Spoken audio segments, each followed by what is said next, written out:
it's business. There's days like anybody that you're wondering there's got to be an easier way to make money than what I'm doing now. And Yep. there's days where you have excitement where a rep reached a milestone or a production team reached a milestone. They're as happy as could be, and you got 4 calls from homeowners and 5 Google reviews that day, and everything is just going perfect.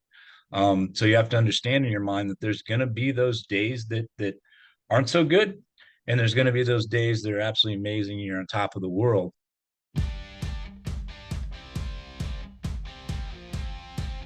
This is the Wealthy Contractor Podcast, brought to you by G4 Marketing. Interviews with today's top home improvement entrepreneurs about marketing, sales, money, mindset, and lifestyle. Now, here's your host, Brian Kaskavalcian. All right, everybody, welcome to another episode of the Wealthy Contractor Podcast. I have got a good one for you. I've got a return guest, but this return guest, he hasn't been here in years. It's been way too long. I actually looked it up. Larry, you were episode 13. 13. Back when I had to beg my friends and clients to be on the podcast. Larry was gracious enough to be one of my very first guests. But it's been way too long since you've been here. Larry is the owner of Ridgetop Exteriors, That is Ridgetop Exteriors. That is correct. Ridgetop Exteriors. And your main office is in Madison, Wisconsin, but you have others too. Yes. Yeah. Madison is our main or corporate office, our original office. We also have an office in Milwaukee, Wisconsin. We have one in Appleton, Wisconsin. We also have one in Wisconsin Rapids, which is in Wisconsin. And we have just opened one up in Gurnee, Illinois. And we also have one in Clearwater, Florida. Wow. Yeah. Wow. So 6 locations. Yeah. So back when we did the first interview, I think you had just a couple of locations. Your business back then was mostly storm work, but you've kind of moved away from that and moved to retail.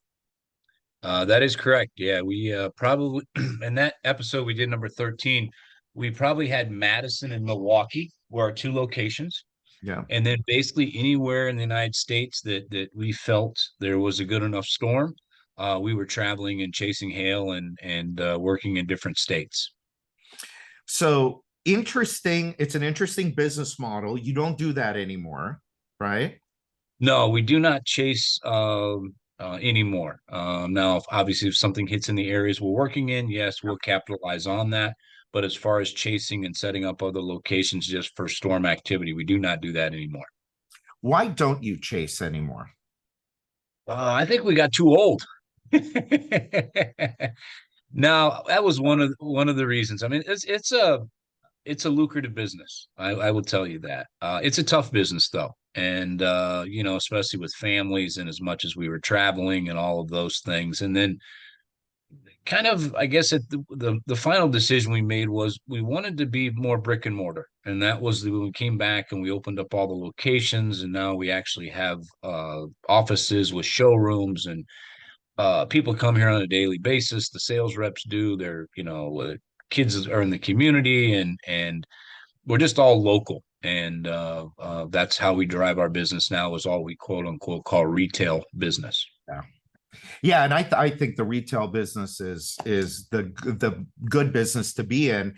And one of the reasons why you've been so successful at it is you're damn good at developing relationships with your customer. So even back then, your referral and repeat rates were pretty high, because you did a really good job of staying sticky with your customers and staying in front of them. Yeah, and you help us with that. We tried.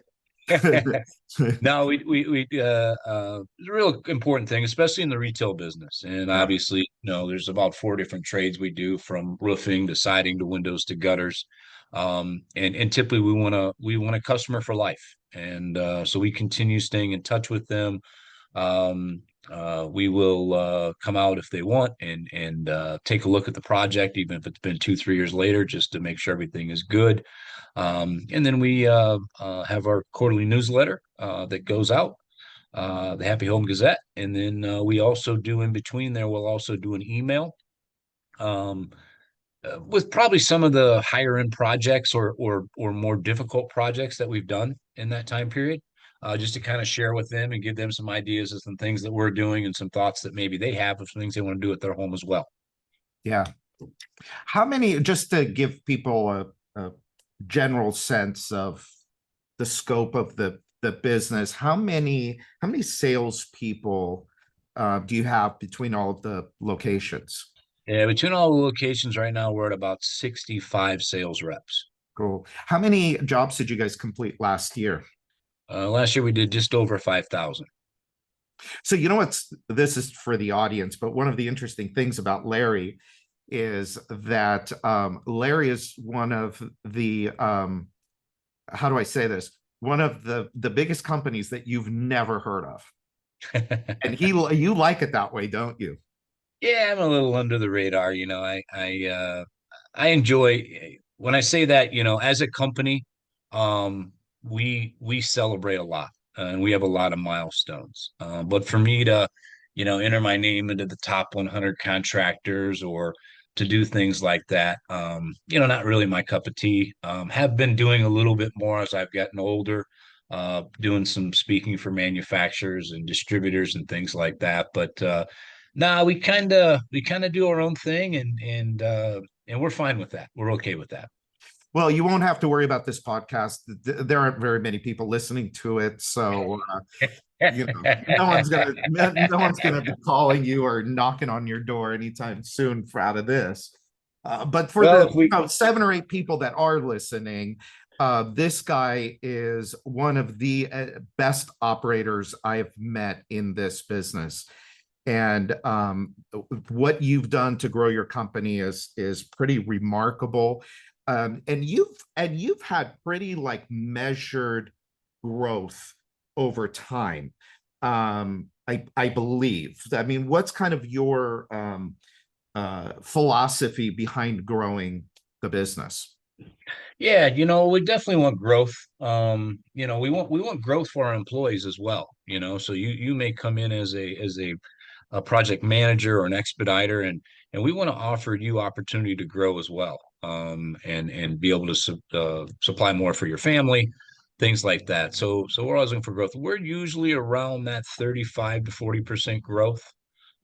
Anything more than that, we have tried it and it can get a little out of control. And we want to provide the same service doing 5,000 projects as we do doing 600 projects. We want Yeah. to provide that same customer service. So you got to kind of keep an eye on that growth. It's fun, but it can come and bite you if you're not prepared. 35% though is pretty aggressive. Yeah. Yeah, and we've been very comfortable with that number too. We feel that we can manage that and handle that, and a lot of that comes with the new offices that we open up. Yeah. But yeah, 35% has been our average growth for like the last 12 years. And how wow, I had 3 questions come into me at the same time. Which one do I ask you first? So let's talk about, so you have obviously had to develop people. Mhm. Now our big pillars, so we really have 4 big pillars that we talk about here: people, process, profit, and kind of the underground one is personal management. But Sure. let's talk about the people part of it. Obviously, you have had to recruit quite a bit. How many people do you have? I mean, you have 60 some salespeople, but in the organization, how many Yeah. people? About We're just over 130 employees. 130. Wow. Yeah. And so that's a lot of people. So what's kind of been, how have you been successful with bringing on new people? It's starts with, starting from the beginning. Pretty much, if you had a heartbeat and were halfway interested, we'd hire you. And then as Like time most went of on, us. yeah, yeah. And then as time went on, we just kind of learned personalities. We picked some things up in the interview. Um, during the process, we want our employees to have fun and enjoy where they're working at. And if that doesn't happen, then it's probably not a fit for us and them.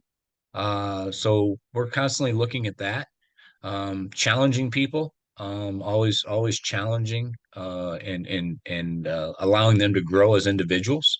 Is I think one of the things that are most important. I mean, I'll be honest, as long as I've been doing this, I get more excitement now out of someone coming into the company and maybe getting married or maybe having a child or maybe buying a house. I get a lot of excitement out of that. Now they put a lot of hard work in and dedication. Yeah, we have the platform, but they're the ones that show up every day, and they're the ones that put the time and the effort in. So to see that growth in an individual, um, is really good, and that's what I get my kind of excitement out of nowadays, I guess, more than anything.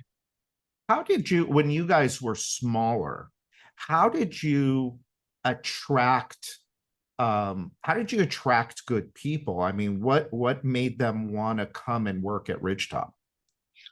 When we were smaller, it was, it's different. Obviously, now people have heard of Ridgetop with, Yeah. TV and radio and all the things that we do and things like that. But when we were smaller, it was more of interviews and just personal relationships and meeting with people. And then, they would work here for a little bit of time, and then they would say, hey, my cousin or maybe my neighbor or my friend is looking for a position. And so we'd bring them in and we'd talk to them, and usually people that kind of birds of the same feather flock together type Yeah. situation. We've gotten some really, really good people over the years, that have been referred, by current employees. And so that's been a nice building block there for us. Yeah.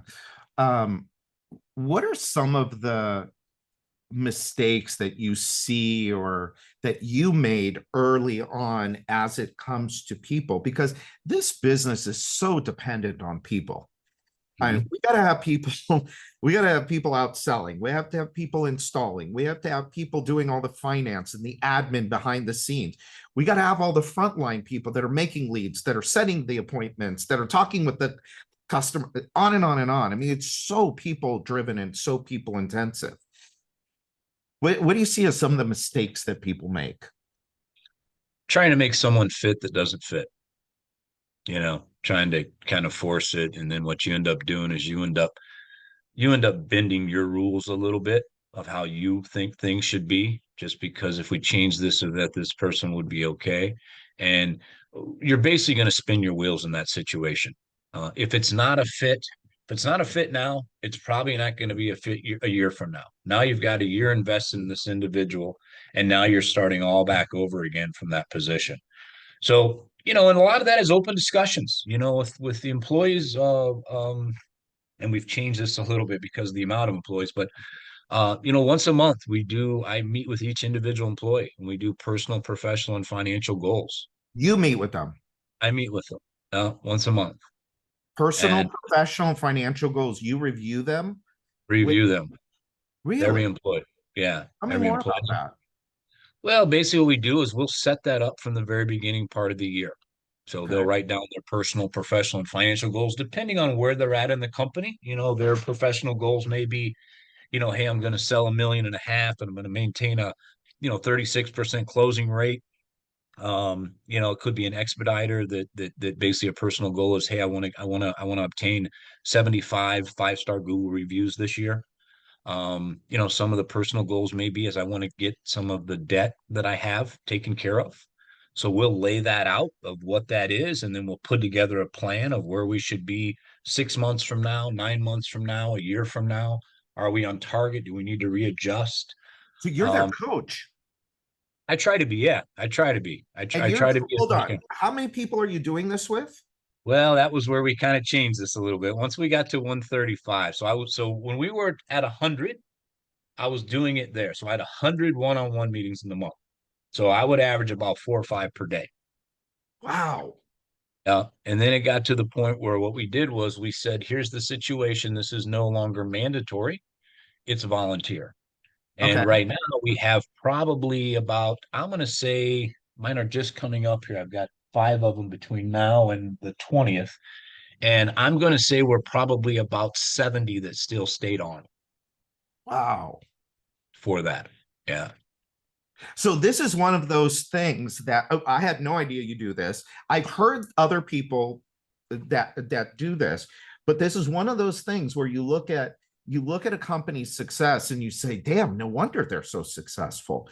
So personal, professional, financial, once a month, you meet with them.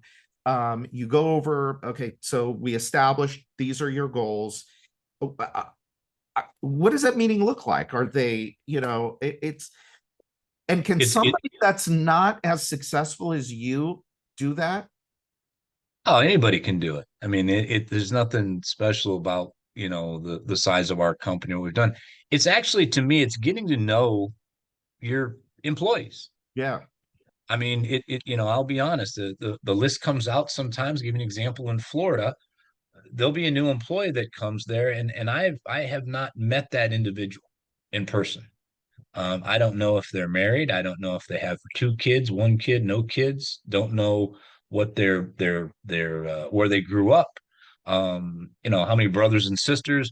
I don't know any of those things. And that was one of the things that drove me to doing this, was to be able to have those relationships with them. Sometimes, we may sit in here, and a majority of the time is we're not really talking a lot of business. We talk business, we're talking business in their life, but not really rich stop business. Yeah. Hey, I know you got an anniversary coming up, and I know you've been planning this trip for a while, and is everything set in place and good, and so on and so forth. Or, hey, I know your wife is pregnant, and you guys are due here soon, and how's she doing, and how's everything going, and do you have the room done, and is it painted, and how did that process go? And so those are the things more that we talk about. The business will probably be the first 5-10 minutes of that conversation, and then we kind of just get into the personal part. Yeah. And you'll, as time went on, a lot of employees that I've had this with them for 3 or 4 years. The relationship changes. So in the very beginning, their goals were very minimal, not really opened up to me. As we formed a better relationship, it helped out. Some of the things that they're going to go through or are going through currently, I've done, and I've happened, and I've made the mistake. Yeah. And so if I can guide them and tell them, hey, when you get to the end of the road here, instead of taking a left, take a right. I've saved them a little bit of headache, maybe a couple of dollars here and there as well too. Yeah. Wow, that's awesome. And I like what you said. It's not about, those meetings are not about the business, because you understand that, and this is something I talk about a lot, is the business itself is only a vehicle. For you, it's a vehicle to get, and it's funny because the conversation you and I had last week was all about how the business is a vehicle for you to do the other things that you're going to do. And so to have that same conversation with your key staff or all of your staff is such a wonderful conversation to have. It's like, look, we've built this thing, and it's really built for you to come here and I want to use the word flourish. There's another word I'm looking for, but it's that's what this is built for. And as long as if you do what we've set out for you in this role, you can have everything you want in your life. And by you doing those meetings, wow, you're like really putting your time where your mouth is, which is more valuable than your money. Your time is much more valuable than your money at this point. I'll tell you, I really enjoy those. And sometimes you have setbacks. It's like anything in life. We don't always reach our perfect goals of where we're at, but at least they've got somebody like you that's coaching them. Yeah. And then we hit the reset button, and we try again. We don't fail until we quit. So we'll try again, and maybe we just try it at a different angle, or maybe a different pace that we're going at it. But we're nonstop working on things in their personal, professional, and financial life to make them better individuals. And I get just as much out of it as they do, Brian. Yeah, I'll bet. I love that. That's cool.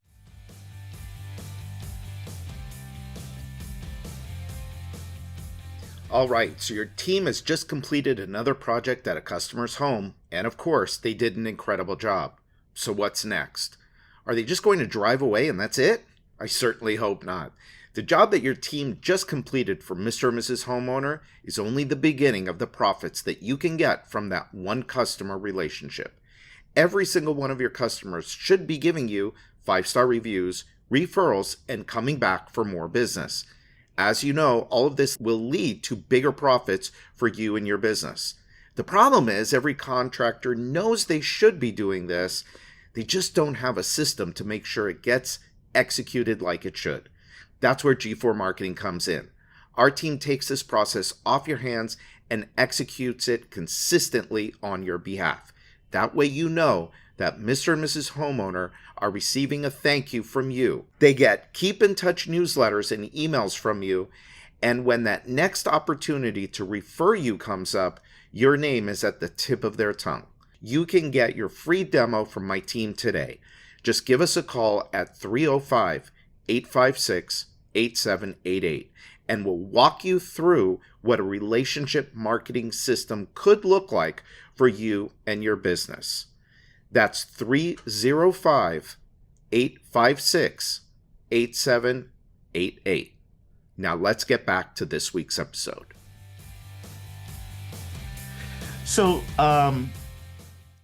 so the other stools, I get, or the other like parts of this, there's the people that we talked about, there's process. I would imagine that over the years, everything is a process. You want to talk a little bit about process and systems within Ridgetop? Yeah, that is one. Matter of fact, I think that we covered briefly this on 13. We might have. And the process back when you did episode 13 to now, I think you said you're north of 150 or something like that, wherever that This is going to be 180 something. 180. Okay. 190. Okay. Yeah. So our process has changed a lot. And it has. And what happens is you just keep learning. You make mistakes, you adjust, and then you just continue trying to make the process better. And so we changed the system of how the phone is answered from the very beginning. What our sales reps are doing during the presentation. After the handoff from the sales rep to our production team, what does that look like? What does that introductory call look like? Let me ask you though, let me interrupt you there and ask you a different version of this question. Sure. Well, going all the way back to when you were a much smaller company.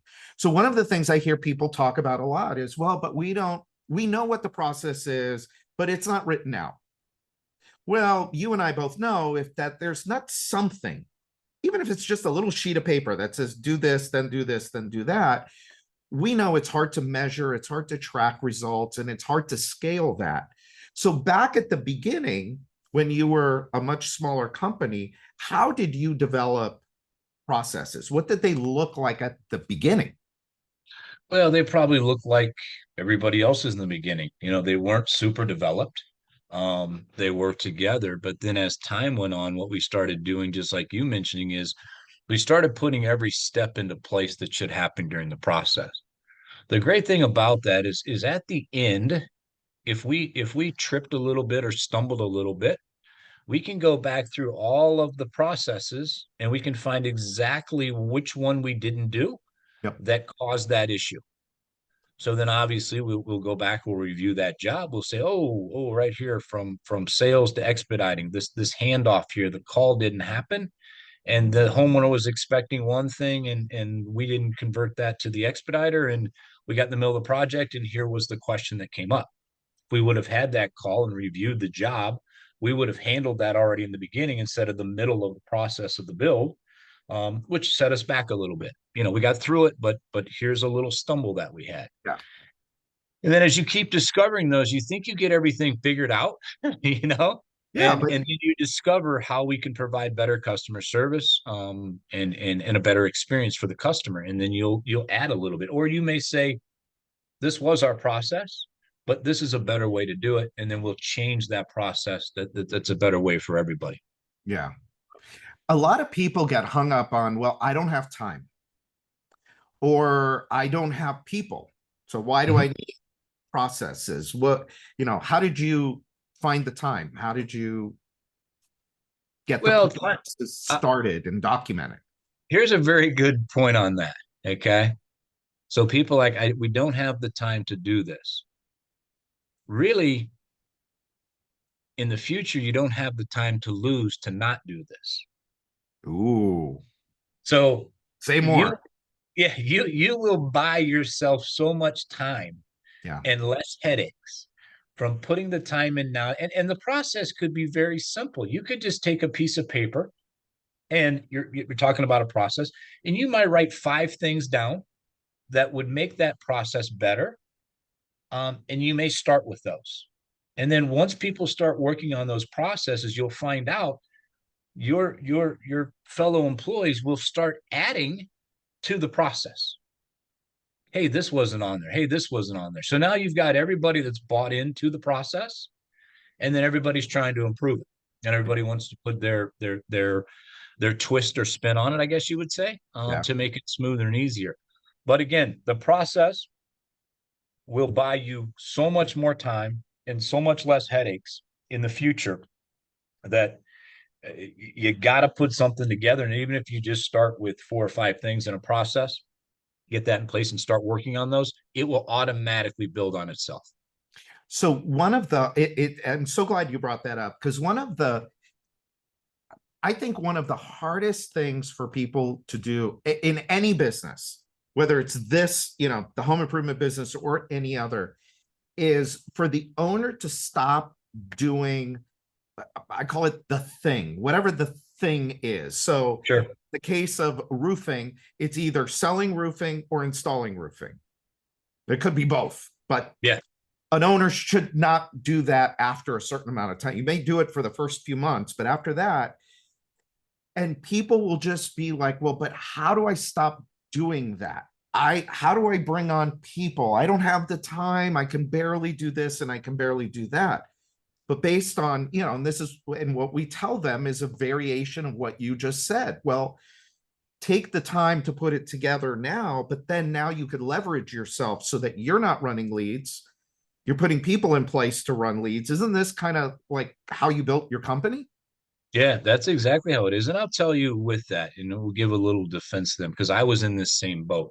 We It all was were. really, yeah, it was hard for me to give up things. Yeah. You developed this and there was Me too. 3 employees in the company when I started, me, myself, and I. Yep. And, 2 of them I should have got rid of. Yep. Me too. But no, it's one of those things that you've got to give up a little bit and you've got to trust people. And once you do that, what you'll find is, like, for instance, me, there, of all the different stages you mentioned earlier in here that we deal with, from marketing to sales to expediting to follow up to all invoicing to credit, all those things, everybody that's in charge of each one of those departments or each one of those steps is better than me. Yeah. Is better than me. And that's what you have to build to, is to get someone in there that knows more than you. The intelligence in this company is unbelievable. And we always say that, if you're in the room and you're the smartest one in there, and you've probably heard this before, you're in the wrong room. You're in the wrong room.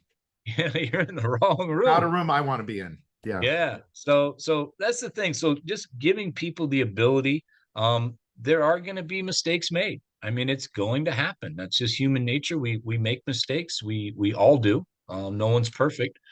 If we have a process, it will eliminate a lot of the mistakes without a process, because now someone has a roadmap of what they're supposed to do to finish. And a lot of people just need that roadmap. Their heart is to do a good job and to exceed in their or excel in their job. So the roadmap helps, or the procedures help, and then just giving that up and allowing them to do that. And once you do that, you'll find freedom in yourself of things that you can say, okay, I can concentrate on this now. I can work on this now. And these things are all in place and together. Not saying you can take your eye off of that the whole time, but that's when it comes back to reporting, that you can go and I can jump on my computer. I can quick pull a report up and I can say, okay, my production team in this location is on pace, or they're a little bit behind. Let me jump into a meeting and just see what's going on. I jump in there. Hey, we got a plan. We understand we're behind. We've got a plan. Give us 3 weeks. We'll have this all together and everything's in place. So they're already thinking about it while I'm seeing it and going on, and I'm just saying, all right, let me just maybe hear what your plan is, and maybe I can give some good insight. Yeah. I'm going to skip the profit part because, you ain't doing business. You're not showing up if you aren't making money. That's without saying. So let's skip that part just in the interest of time. Are you good? Are you good with time? Oh yeah, I'm fine. Yep. Okay. Let's go to the personal side of things. This is kind of the underground one Okay. that I bring out after, because people want to see the business stuff, the people process profit part. The hardest part is now I got to look at myself. Yeah. And I got to look at my habits and what I think and what I believe and what I'm doing. And so as an entrepreneur, what do you think is the thing that has served you best? What habit or belief has served you best? I would probably say this is probably best and worst, but I would probably say how competitive I am. Yeah. I'm very competitive. I love competition with whether it's playing cards with my kids or whatever it should be or anything. I'm very competitive individual. And so that's been probably the best asset for me. I continue striving to want to get better and perfect things and sell more and do more and provide better service. That's there. But on the other end, I'll tell you, we're getting into this personal thing and I don't know what your audience age group is, but I'm north of 50. And looking back at all this, so if I was talking to someone that was, 25 to 30, something like that, it's a quick ride. Yeah. It is a quick ride. I will tell you, it is a flash. It is a flash. And you have to stay grounded. You really do. And I'll tell you, I wasn't the best at that. We talked about this a little bit last week, Brian, but I wasn't the best. I was a workaholic. I mean, I 65, 70-hour a weeks were just normal for me, just normal. And hindsight looking back at that, there probably should have been more family time for me, and I thought I was the provider, which was, I was bringing in the income and food wasn't an issue and shelter and clothing wasn't an issue. But hindsight, you look back at that and miss some things in life. And when you get to my age and you look back at those things, you can't get that back. Yeah. It doesn't come back to you. So you got to have a balance, and balance is something again that you put together in your goals. When you set your goals for the year, what are things just family wise that for sure are going to happen? No, there's no ifs and buts about it. These things are going to happen with the family. This is going to be the time I'm going to spend with my wife. And then actually sticking to those things, and the work will be there. You'll get it done. It'll be fine. You'll be okay. Everything will be fine. So those are the two. I guess the motivation was the thing that then the competition that got me, but it also, hindsight looking back, I wish I would have spent a little bit more time with the family. What are some of the things that you did? I think this is just my belief, but Mhm. my belief is that our success in business is 90+% mindset and it's 10% or less skill set. My Sure. contention is that skill set can be borrowed, purchased, leased. You can go get that. You said it earlier. The people that are all the heads of your company are smarter than you at that role. It's like Yes. my company. The salesperson's better than sales than I am. The marketing person better, the operations for all of that. So you could do all of that. So, but what do you think are some of the mindsets? I get the competition thing, Mhm. but what do you think are some of the mindsets, or what are the mindsets or the beliefs that you had to have about yourself in order for you to become successful? Well, number one is you got to believe in yourself. Mhm. You got to believe in your mission, and in your mission statement, how you're going to conduct business, things that are there's not a possibility of you going down that road. And then each year you got to build on that and develop on that and kind of stick to your main mission of where things are at. So you got to have your mind right. It's business. There's days like anybody that you're wondering there's got to be an easier way to make money than what I'm doing now. Yep. And there's days where you have excitement where a rep reached a milestone or a production team reached a milestone. They're as happy as could be, and you got 4 calls from homeowners and 5 Google reviews that day, and everything is just going perfect. So you have to understand in your mind that there's going to be those days that aren't so good, and there's going to be those days that are absolutely amazing. And you're on top of the world, and it's just keeping your mentality kind of the How do you same. do that though?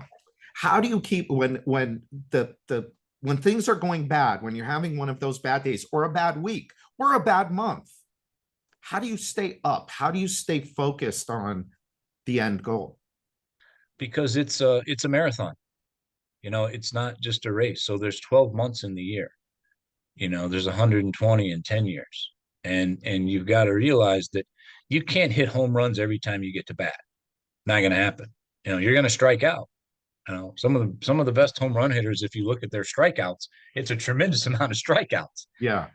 They hit their home runs. So you're going to have those. And listen, I would love to say that I'm perfect, and there's not days where I get down on myself or this or that or so on and so forth. But you've got to just sit back and take a deep breath and look at the big picture of what you're accomplishing and where you're going to get there. And if it was smooth and easy, everybody would be doing it. Yeah. Okay. But your mindset is what will get you to that spot when you can actually in the crisis of everything and it feels like the world's kind of falling in, that you can just step back for a second and get in your mind that, hey, this is just temporary. I got to make a couple of adjustments here, but we're moving in the right direction. Yeah. And this is where we're going, and we're going to get there. It may take us a couple more steps now, but we'll get there. How did you, in your mind, because I think that sales, wealth, income, it all starts here, and then it will, perpetuate itself through whatever actions you're taking. So, but one of the things that a lot of people have, all of us have, I think, are blocks when it comes to money. Mm-hmm. How much we sell, how much we keep being the big one. Back to profitability. You're a guy that you've never had an issue with making, being profitable and making money. You wouldn't do business otherwise. But how do you keep growing your ambition towards money and being comfortable with the dollars getting bigger and bigger? That's a good question. Where that is, and it goes back to the big goal that you set and where things are at. And as the money came with the growth of the company, myself, I don't really feel like I changed. I'm not I don't have drive a Porsche. I don't have 6 houses. I don't do all of those things. With the money, we'll go back to what I was talking about earlier. That will just come. I got into the growth of the individuals. I truly did. I mean, I truly got into the income of someone first coming in here and never sold before. And we put them through our training process. And, maybe the first year they do, $400,000, $600,000. And for them, that's pretty good life changing from where they came from. And then the next year they bloom into that million plus, and then they go to 1.5 million or 2 million, and you see their life changing, and you see them buying a house and going on nicer vacations and things like that, and just enjoying life, which is, what we do. All this for is to enjoy life better. I mean, that's what it's all about, and providing more for your family, providing more for your friends, all of those things is why we do this. So for me, it was seeing all of that come together. And of course, personally, myself and my family benefited from that as well. So that's, I guess the best way to answer your question No, is it's cool. It's, and I like what you said. I mean, I think that, for me, one of the things that excites me the most is we had our mastermind groups in here a couple of weeks ago. And when I see them doing well and making more money, and, one of the guys told me, Brian, he goes, now I get to hang out with my kids so much more during the week because the business is doing itself and it's making a lot of money and it's, and he's doing all of the things and it's exciting for me. I don't know 15 or 20 years ago if I was mature enough or confident enough in myself to be able to be happy enough for other people and to get so much joy out of that. And it's nice to hear you say that too, because I think there's something very cool about that. And if you can't find maybe the motivation inside of yourself, or you're stuck in your head with that next level of income for you or your family, maybe help some of the people on your team achieve their goals. And then by you helping them, then that's just going to it's a backdoor into getting what you want too. So that's really cool. Yeah, so you bring up a very good point there, and the other thing you brought up, Brian, which I'll agree with you. When I was younger, I didn't have those points of view.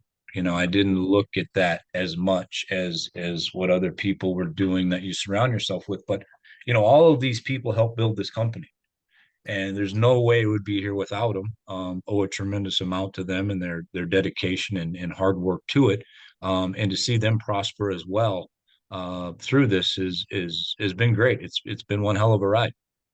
Awesome. Well, I hope that I shouldn't say I hope that. I'm very confident that the people listening to this, that they got a lot out of your message as well. So thank you so much for being here. I don't want to wait this long again for the next one. So I got to grab you. I'm going to do a better job. We have this running joke, me and Larry, where at least for me, it's a running joke. I don't know if it is with him or not, but it's become one with me, is since doing my first Accelerate, I think in 2018, I asked Larry to come and be a speaker, but that week he has a conflict. Every year he's got a set conflict. So then I asked him the following year and I said, hey, Larry, this year it's a week before and there was a conflict. I think that happened like 3 times. And then now it's like become a funny, running joke, at least for me, is, every year around Accelerate, when I'm putting the guest list together and the speaker list, I got to reach out to Larry. One day I'm going to get you there. But thank you so much for doing this. And I will hit you up again, maybe later in the year to do more. But thank you so much. I appreciate you so much. Brian, thank you. I really appreciate my time with you today, and to everybody listening, I hope you can get a couple of things out of this. But enjoy the ride. That's the thing that I would stress the most. Enjoy the ride. Yeah, great advice. All right, everybody. Well, until next time, this is Brian Kaskavalcian with G4 Marketing Group, and this is the Wealthy Contractor Podcast. Thanks for listening to today's episode of the Wealthy Contractor Podcast. Let me ask you, did it help you look at your business in a different way? Did it spark an idea or ideas that you hadn't thought of before? Do you have a list of action items that you can take and implement into your business or your life today? I really hope so. If it did, I'd like to ask you a favor. Would you leave a 5-star review of the podcast? By doing so, you'll help other contractors find the podcast more easily so that we can help them achieve more success, wealth, and freedom. And before you go, make sure you subscribe to the Wealthy Contractor Podcast so you get access to the latest episodes as soon as they're available. We're always striving to provide you with great content so you don't want to miss what's coming up. In fact, if you haven't already, make sure you go to thewealthycontractor.com and get your free copy of my latest book, The 7 Secrets to Becoming a Wealthy Contractor. Just pay shipping and handling, and I'll take care of the cost of the book. And finally, a big thanks to G4 Marketing for sponsoring the Wealthy Contractor Podcast.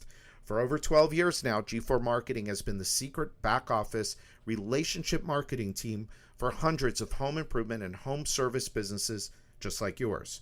You get the customer, and our proven system turns that customer into 5-star reviews and profitable repeat and referral business. If your home improvement or home services company completes at least 10 jobs per month, they have a solution that will work for you. To find out more, sign up for your free, no obligation, 10-minute discovery call at www.g4marketing.com/strategy. That's GFOUR g4marketing.com/strategy. Set your discovery call up today, and they'll help you set your business up for long-term profits and success. So until next time, this is Brian Cascadalsian.